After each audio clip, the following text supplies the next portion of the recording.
ये हम सीखें। पिछले वीडियो में आप लोग देखा helping verb even main verb को आपको समझाने का प्रयास किया गया। इस वीडियो में मैं आपको मॉडल वर्ब के बारे में बात करूंगा और साथ ही साथ लिंकिंग वर्ब, दो क्रियाओं को मैं आपको समझाने का प्रयास करूंगा। कि सबसे पहले तो प्रश्न यह है कि मॉडल वर्ब को हम हेल्पिंग वर्ब भी बोलते हैं, मॉडल हेल्पिंग वर्ब बोलते हैं, तो क्यों बोलते हैं? जैसे आप एक्जुअलरी वर्ब बोलते हैं या हेल्पिंग वर्ब बोलते हैं, that is another thing. But यहाँ पर आप मॉडल एक्जुअलरी वर्ब बोलते हैं या मॉडल हेल्पिंग वर्ब बोलते हैं, तो सबसे पहले प्रश्न यह है कि मॉडल हेल्पिंग वर्ब या मॉडल एक्जुअलरी वर्ब को मॉडल एक्जुअलरी वर्ब बोला ही क्यों जाता है? प्रश्न यह है। जहां तक सीखने की बात है, आप पढ़ चुके होंगे, देखे भी होंगे कि मॉडल वर्ब की जो संख्या हमारी होती है वो 13 होती है, जिसमें दो भाग होता है, एक कंप्लीट मॉडल होती है, दूसरा मार्जिनल या सेमी मॉडल वर्ब होती है।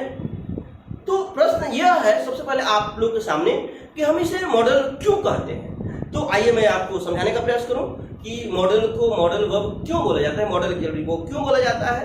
तो आइए बोर्ड पे देखो, देखिए यहां पर हम पढ़ेंगे मॉडल हेल्पिंग वर्ब या इसी को बोलते हैं एक्जुअलरी वर्ब, AUXILRARY, मॉडल एक्जुअलरी वर्ब, इसी को बोलते हैं मॉडल हेल्पिंग वर्ब, मॉडल। तो सबसे पहले तो आप इसे जानिए कि इसे क्यों मॉडल हेल्पिंग वर्ब या एक्जुअलरी वर्ब बोला जाता है। चलिए, तो आप देखिएगा जो मॉडल एक्जुअलरी वर्ब होती है, मैं एग्जांपल के लिए कोई एक वर्ब लेकर आपको समझाने का प्रयास कर रहा हूँ। देखिए आप कैन होगी, कैन क्या हमारी होती है? मॉडल वर्ब होता है। What is can is a modal verb. So look at here on the board and just pay attention. Why do you call it as a modal verb? So now the reason is quite clear. Let me tell you the reason about it. By writing here on the board, I will let you know why we call it a model actually a model helping verb. So look at here on the board. तो सबसे पहले आप देखेंगे कि model को क्यों बोला जाता है। देखिए सबसे बड़ी चीज आपको पहला पॉइंट है कि इस पे टेंस का कोई भी प्रभाव नहीं। दूसरा क्या होता है? पर्सन का कोई प्रभाव नहीं पड़ता है। तीसरा क्या होता है? नंबर का प्रभाव नहीं पड़ता है। और चौथा हमारा हो जाता है इसके साथ हम आईएनजी का प्रयोग नहीं करते। ये चार पॉइंट देख रहे हैं, यही आपको बता रहे हैं कि मॉडल हेल्पिंग वर्ब और जो हमारी हेल्पिंग वर्ब है वो कैसा डिफरेंस है। आइए देखिए यहाँ पे, इस देखिए अगर ये टेंस की बात करें तो यदि टेंस ये बदला नहीं पाएगी। पर्सन है, जैसे फर्स्ट सेकंड थर्ड पर्सन होता है। जैसे मैं यहां कोई क्रिया में लिखकर आपको समझाऊं। आई कैन टीच इंग्लिश, तो आप कहेंगे यू कैन टीच इंग्लिश, तो आप कहेंगे कि शी कैन टीच इंग्लिश, आप समझेंगे जो इंग्लिश लिखा गया है। और यहीं लिखेंगे दे कैन टीच इंग्लिश, आप देख पा रहे हैं कि यहाँ थर्ड पर्सन का प्लूरल नंबर का है सब्जेक्ट, फर्स्ट पर्सन का आई जो सब्जेक्ट वो सिंगुलर होता है, यू जो सेकंड पर्सन का सिंगुलर प्लूरल दोनों का सिंगुलर करते हैं, जबकि ये सी हमारा थर्ड पर्सन सिंगुलर होता है। आप देखेंगे कि सभी के साथ हम लोग कैन का प्रयोग किए हैं। इससे मतलब यह है कि पर्सन का कोई प्रभाव नहीं है। आप देखिएंगे कि ये फर्स्ट पर्सन हो गया, ये सेकंड पर्सन हो गया, यहाँ पर नंबर का कोई प्रभाव नहीं पड़ेगा। पर्सन को आपने देख लिया, पहला बिंदु पर्सन आपने देख लिया, दूसरा बिंदु तो मैं आपको समझा रहा हूँ। दूसरा बिंदु क्या? नंबर। देखिएगा ये प्लूरल है, ये सिंगुलर है, ये प्लूरल और सिंगुलर दोनों कंसीडर होता है। फिलहाल यहाँ हम प्लूरल कंसीडर करेंगे, she third person singular consider, तो इस पे भी इसका कोई प्रभाव नहीं पड़ता है। और सबसे बड़ी एक और बात, जो इसके साथ हमारा आईएनजी का प्रयोग भी नहीं होता। तीसरे पॉइंट पे हमारा आईएनजी का प्रयोग भी इसके साथ नहीं होता है। चौथा और जो सबसे महत्वपूर्ण बात आपके लिए है कि इस पे किसी भी टेंस का कोई भी प्रभाव नहीं पड़ता है। यदि आप कैन किए तो अगर इसको पास्ट बनाएंगे, जैसे देखिए अगर मैं आपको समझाऊं, जैसे प्ले हो गया, तो प्ले का हम क्या कर देते हैं? प्लेडीसी में ईडी जोड़ के प्लेट बना दिए। लेकिन हम अलग से कैन को किसी भी अतिरिक्त वर्ड सफिक्स जोड़ करके हम इससे क्या कर सकते हैं, पास्ट नहीं बना सकते। किसी भी अतिरिक्त वर्ड को जोड़ करके हम इसे क्या पास्ट नहीं बना सकते। अगर हम पास्ट की बात करें तो देखिए जो कैन होता है ना, मैं आपको अभी बता रहा हूँ, जैसे कैन होता है ना, आपको मैं समझा क्या रहा हूँ, समझ पा रहे हो कि मैंने आप ये समझाने का प्रयास कर रहा है कि मॉडल को मॉडल हेल्पिंग वर्ब बोला क्यों जाता है। आपके सामने मैंने बिंदु रखा, इसलिए बोला जाता है कि इसका टेंस पर कोई प्रभाव नहीं पड़ता है, पर्सन को कोई प्रभाव नहीं पड़ता है, नंबर का कोई प्रभाव नहीं पड़ता, इवन इसकी सगाई भी नहीं होता है। उम्मीद कर तो बात समझ आ रही होगी। यहाँ जो आपको बताने वाला हूं मैं दूसरी क्रिया जो कि हमारे फाइनाइट वर्ब के अंतर्गत मुख्य क्रिया होती है, प्लेट बता, जैसे ईट मैंने लिख दिया, ईट के साथ हम पास्ट करेंगे तो ईट होगा तीसरा, तो इसी में सफिक्स जोड़ करके हम एट बना दिया, कहीं जोड़ा जाता है, कभी दूसरा फॉर्म में चेंज हो जाता है, जैसे देखिए ईट का पूरा चेंज हो गया एट वाला, तो ये हो गया हमारा ये। अब आपको मैं यहाँ पे बताऊंगा कि मॉडल हेल्पिंग वर्ब कितनी होती है, मॉडल हेल्पिंग वर्ब या मॉडल ऑक्सिलरी वर्ब कितनी होती है। तो मॉडल हेल्पिंग वर्ब या ऑक्सिलरी वर्ब इंग्लिश में 30 होती है, 13 होती है। There are 13 modal auxiliary verb in English, and let me tell you about it in two different ways. So now look here about to see two ways are there. So here is complete model. Look at here about complete model, and this one is marginal, and sometimes we call it semi model. बच्चों आप देखेंगे यहाँ पे कि complete आप पूरी संख्या की बात करो तो ये हमारा होता है 30। कितने होते हैं? There are 13 models in English. So these complete are 10. कितने होती हैं यहाँ पे? 10 होती है। मैं लिख के बता रहा हूँ आपको, देखिए can, could, may, might, shall, should, है ना? Can, could, may, might, shall, should, will, यह हमारा हो जाएगा would, और यहाँ हो जाएगा must, और यह हमारा हो जाएगा ought to। देख पा रहे हैं आप? कैन का पास्ट के लिए आप अलग से शब्द ही जोड़े।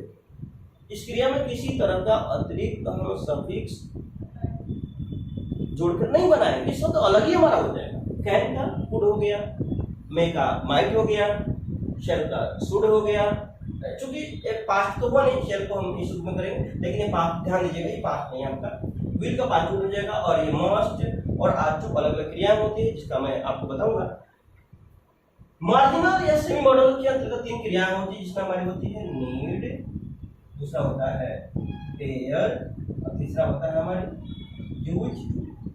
अच्छा, प्रश्न आपके सामने ये है कि इसे हम सेमी या मार्जिनल क्यों बोलते हैं? मार्जिनल सेमी कहने का मतलब है कि ये हिंदी में अर्ध होती है। अर्ध का मतलब होता है कभी कभी यह मेन वर्ब का भी काम करती है, कभी कभी यह हेल्पिंग वर्ब का काम करती है। जैसे यहाँ पर दे रहा हूँ, देखिए इसका बेसिकली जब आप समझेंगे बेहतर तरीके से निगेटिव और इंटरोगेटिव में आप इसको विभेद कर पाएंगे। तो आइए मैं इसे विभेद करने के लिए आपको समझाता हूँ। जैसे क्या आपको बोलने की जरूरत है? जरूरत इसका हिंदी होता है जरूरत, आवश्यक, और इसका होता है कीमत। और ये इस जो पास्ट के एक्शन को बता हुआ करता है, क्रिया हुआ क्या हुआ, क्रिया हुआ करती थी या जैसे बोला मुझे जाने की जरूरत नहीं है, मुझे जाने की, इसलिए क्यों बता रहा हूँ, मुझे जाने की जरूरत नहीं है। तो क्या बोलेंगे इसको? देखिए I need not to go. आपने इस तरह से सही है। दूसरा बोलेंगे I do not need to go. तो आप यहाँ पे देख रहे हैं कि यहाँ पे नीड सीधे मैंने कंप्लीट किया, यहाँ पे हेल्पिंग वर्ब से बदल। अगला जो शब्द मैं आपको समझाने जा रहा हूँ, यहीं पे देख लीजिए। क्या मुझे जाने की जरूरत है? क्या मुझे जाने की जरूरत है।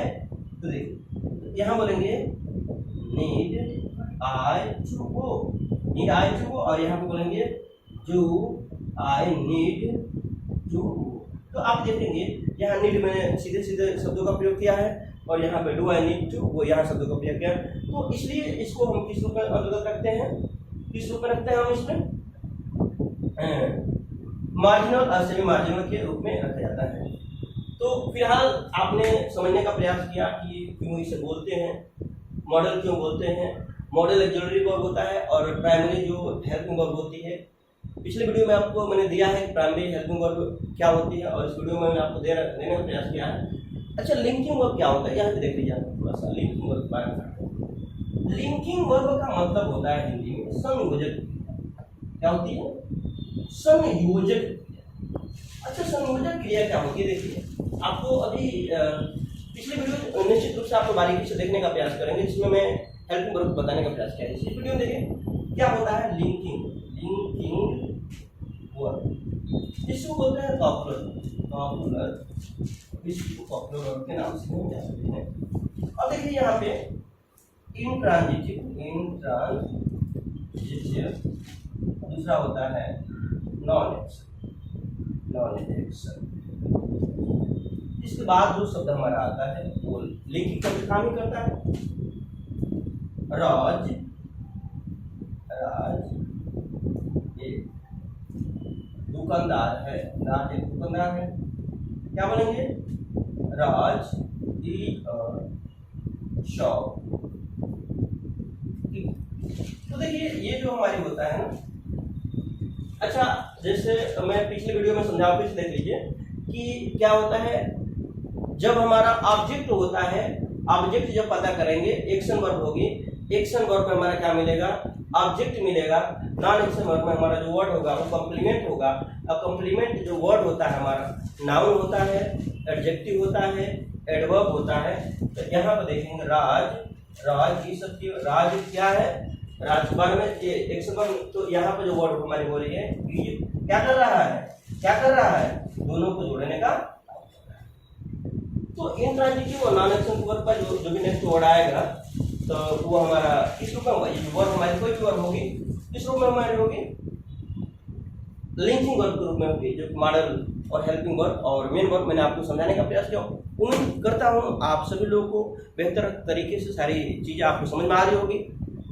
कहीं भी आपको प्रॉब्लम होगा, दिक्कत होगा तो आप बिल्कुल कमेंट करके बताएंगे। मैं आपको पुनः अगली वीडियो जब भी मेरी शूट की जाएगी तो उसमें एक्सप्लेन करने का प्रयास करूंगा, उसके बाद इन चीज़ों को बताऊंगा। तो आप सभी लोग पूरी वीडियो देखने के लिए बहुत बहुत धन्यवाद। मैं चाहूँगा कि वीडियो को अधिक से अधिक लोगों को शेयर करिए, चैनल को सब्सक्राइब करिए, लाइक करिए, जितना हो सके दोस्तों को बताने का प्रयास करिए कि एक चैनल आप लोगों की क्रिएट किया गया है जो बिल्कुल बेसिक से आपको इंग्लिश पढ़ाया जा रहा है। साथ ही साथ मैंने आप लोगों से वादा किया है, अभी भी कर रहा हूँ कि निश्चित रूप से इस चैनल के माध्यम से आप लोग बेहतर अंग्रेजी बोलेंगे। उसको बीच बीच में वीडियो में आपको स्पोकन इंग्लिश में डाल रहा हूँ, उसको सीखते रहेंगे, जानते रहेंगे। ये चीज़ें आपके लिए काफ़ी मदद करने वाली हैं। तो फिलहाल इस वीडियो में इतना ही, मिलेगा अगले वीडियो में। तब तक के लिए आप सभी लोग पूरी वीडियो देखने के लिए बहुत बहुत धन्यवाद। जय हिंद।